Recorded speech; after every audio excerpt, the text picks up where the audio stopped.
kehormatan bangsa Indonesia. Kopassus itu tuh adalah tentara terbaik dunia loh. Ya. Kopassus versus Marinir, mana yang paling Apakah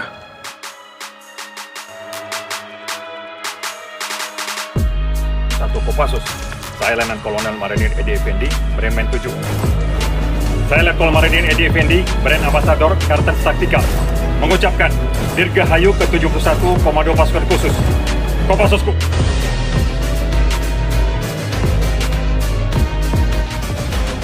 Halo pecinta militer Indonesia.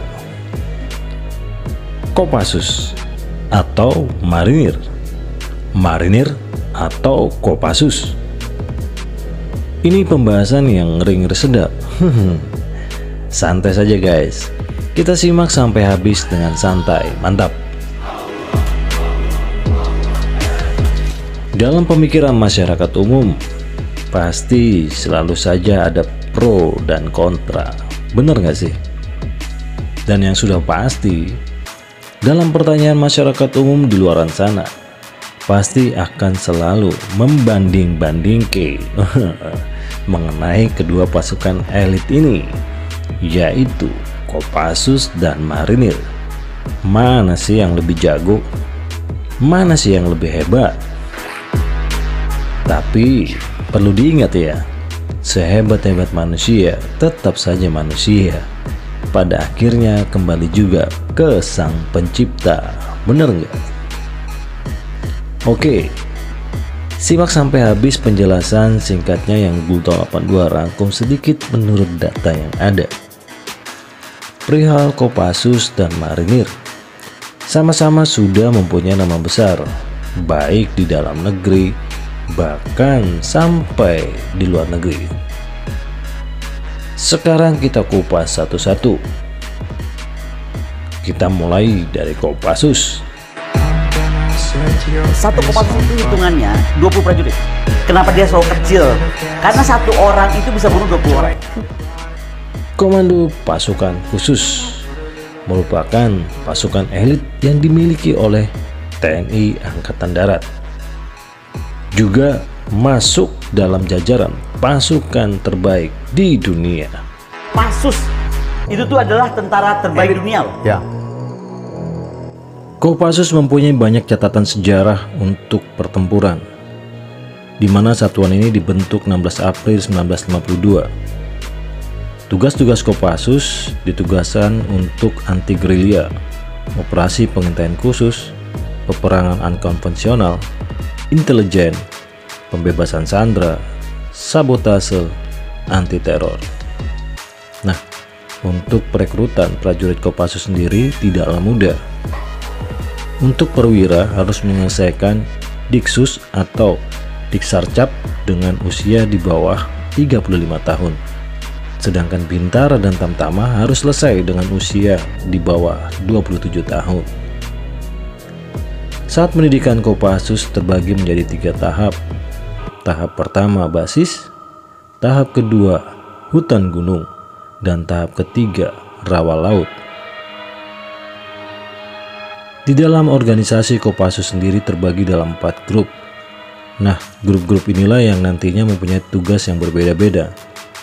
Ada grup 1 dan grup 2, ada grup 3, dan juga ada grup 4, Satuan 81 Anti Teror Kopassus.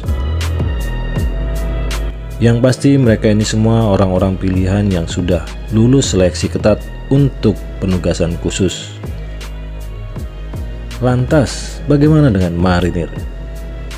Marinir dibentuk lebih duluan daripada Kopassus, yaitu 15 November 1945. Marinir sendiri juga mempunyai catatan sejarah dalam operasi perang. Nah, untuk pertempuran berbeda halnya dengan Kopassus. Penugasan Marinir mempunyai tugas operasi yang berbeda. Marinir memiliki tugas menyelenggarakan operasi amfibi, operasi pertahanan pantai, dan pengamanan pulau terluar strategis dalam rangka operasi militer perang dan operasi militer selain perang, sesuai dengan kebijakan Panglima TNI.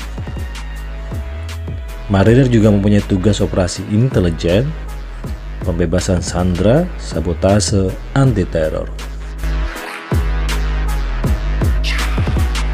Lantas mengenai perekrutan menjadi prajurit marinir, sama-sama mempunyai seleksi yang tidak mudah. Di dalam organisasi marinir ada dua kesatuan yang juga menyandang pasukan khusus, yaitu Batalion Intai Amfibi disingkat TAIFIB dan Detasemen Anti Teror Jala Mengkara disingkat Denjaka. Nah, kalau dari tugas mereka sudah pasti mempunyai tugas yang berbeda, walaupun kadang-kadang kedua pasukan elit ini melakukan misi bersama, sinergitas bersama, dan juga dilibatkan dari TNI Angkatan Udara, yaitu Kopasgat. Lantas manakah yang paling hebat, Kopassus atau marinir?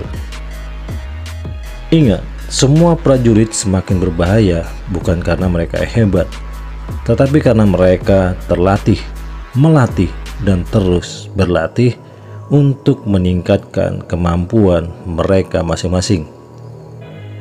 Pada akhirnya, pertanyaannya ini sama dengan bela diri mana yang lebih hebat, kungfu atau karate? Jawabannya, siapa dulu yang bertanding? Kalau yang bertanding orang yang terlatih dan melatih kemampuannya untuk semakin hebat, maka sudah pasti dia yang akan menang, bukan bela dirinya. Tapi silakan saja bagi kalian yang mempunyai komentar, ditunggu. Boom.